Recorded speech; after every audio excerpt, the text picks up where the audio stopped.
అన్న నేనన్నా మీ తెలుగు డైరెక్టర్ శేఖర్ కమ్ముల తమ్ముడు మాట్లాడుతున్నా. అన్న నా జీవితంలో నేను చేయలేని తప్పు చేశానన్నా.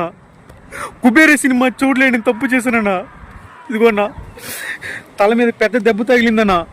నిజంగా చేతిలో ₹1 లేదన్న. నిజంగానే కుబేర సినిమా చూడలేక నిజంగా నైట్ ఎంత బాధపడ్డానంటే నిజంగానే నేను చేస్తున్న పెయింటింగ్ పని మీద ఒట్టేసి చెప్తున్నానన్నా. ఎంతో బాధపడ్డానన్న నిజంగానే. అన్నా చేతి నిండా నిజంగానే ₹1 లేదన్న. మనసు నిజంగా కదిలిపోతుందన్న. అన్న తెలుగు సినిమాలు నటించాలని చెప్పి ఎన్నో రోజుల నుంచి అనుకుంటానన్నా. ఇదిగో దిక్కుమొక్కు లేకుండా చెన్నైకి పెయింటింగ్ పనికి వచ్చానన్నా. ఇప్పుడు రైల్వే స్టేషన్లో ఉన్నాను దిక్కుమొక్కు లేకుండా. అన్న తెలుగు వాళ్ళు నన్ను గుర్తిస్తే అన్న శేఖర్ కమ్ములన్న ఈ తమ్ముడికి సినిమాలో ఒక్క అవకాశం ఇవ్వన్నా.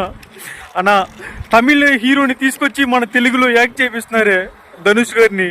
అన్న ఈ తమ్ముడి కన్నా ధనుష్ లాగా లేకపోయినా కనీసం మీ తమ్ముడు లాగా ఉంటానన్నా. అన్న ఒక్క అవకాశం ఇచ్చి చూడన్నా శేఖర్ కమ్ముల్ అన్న.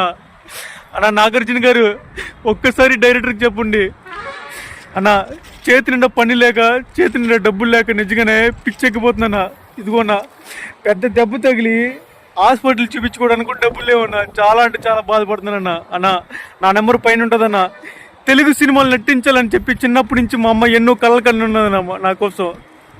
ఒక్క అవకాశం ఇచ్చి చూడన్నా. తెలుగు వాడు సత్తా ఏంటో చూపిస్తానన్నా. ఒక్క అవకాశం అన్నా. అన్న సినిమాలో నటించకపోకనా ఏదో ఒకటి పని అన్నా. ఈ తమ్ముడికి నా జీవితం బాగుపడుతుంది అనుకుంటే ఏదైనా ఒక్క అవకాశం ఇవ్వండి అన్న ప్లీజ్ అన్నా.